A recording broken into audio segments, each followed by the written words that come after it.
এরপরে প্রশ্ন হলো, নামাজ পড়তে পড়তে কপালে দাগ হয়ে গেলে এটা কি কোনো নেককার হওয়ার লক্ষণ? খুব দরকারি প্রশ্ন। আমাদের সমাজে অনেক লোক আছেন যে মাশাআল্লাহ তাদের কপালের মাঝখানে বেশ কালো দাগ হয়ে গেছে, তাই না? এই দাগ হয়ে গেলে এই লোকটা খুব নেককার, পরেজগার, মুত্তাকি, এটার প্রমাণ?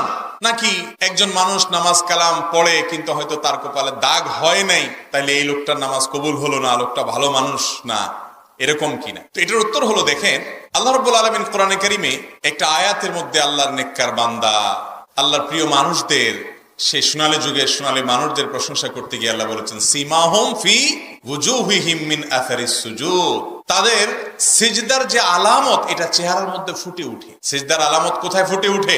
চেহারার মধ্যে ফুটে ওঠে। এই যে সাহাবায়ে কেরামের সিফত ছিল, গুণ ছিল যে তারা যে সারাক্ষণ সিজদায় থাকে, বারবার সিজদায় যায়, আল্লাহর সামনে সিজদায় লুটিয়ে পড়ে, চেহারার মধ্যে তার আভা, তার আলামত ফুটে ওঠে।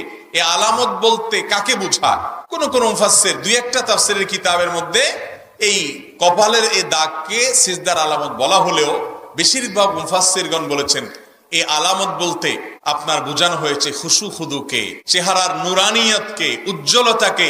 একজন কালো মানুষ হয়তো তার কপালে সেই মাঝখানে দাগও নাই, কিন্তু তার চেহারার মধ্যে নুরানি একটা আভা ইমানদাররা অনুভব করে, ফিল করে। বিশেষ করে কিয়ামতের দিনে অজুর অঙ্গগুলো যেরকম জ্বলজ্বল করে জ্বলতে থাকবে, এরকম সিজদার অঙ্গগুলোতে আলাদা উজ্জ্বলতা থাকবে, সেই আলামতের কথা বলা হয়েছে। এছাড়া কখনো কখনো এমনও হয় যে বারবার সিজদা দিতে দিতে কোনো মানুষের কপালে দাগ হয়ে যায়। যদি সিজদা দিতে দিতেই এই দাগ হয়, অন্য কোনো কারণে না হয়, এটা তার জন্য ভালো। কিন্তু এর মানে এই না যে কপালে কালো দাগ হলেই লোকটা ফেরেশতা, আর না হলে লোকটা ফাসেক। কারণ অনেকের চামড়ার সমস্যার কারণে দেখা যায় অল্প ঘষাঘষিতেই দাগ পড়ে যায়। অনেকের চামড়া আবার দেখা যায় এরকম সমস্যা নাই, তিনি অনেক বেশি সিজদা দেন, আরো লম্বা সিজদা দেন, কিন্তু তার দাগ হয় না। হতে পারে কি পারে না? এই জন্য দেখবেন মহিলাদের কপালে খুব একটা দাগ দেখা যায় না।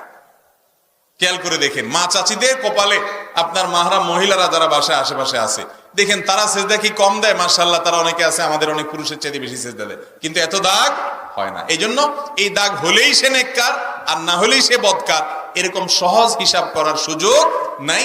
এটা ত্বকের কারণে হতে পারে, চামড়া। অনেকে আবার এত সিজদাও দেয় না, কিন্তু দাগ হয়ে বসে আছে না নাই?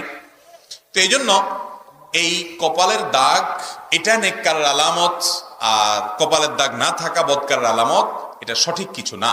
হতে পারে এটা তার ইবাদতের কারণে হয়েছে, কিন্তু ইবাদতের আসল আলামত ফুটে উঠবে তার আচরণে, তার আখলাকে, তার খুশু খুজুতে, তার অন্যান্য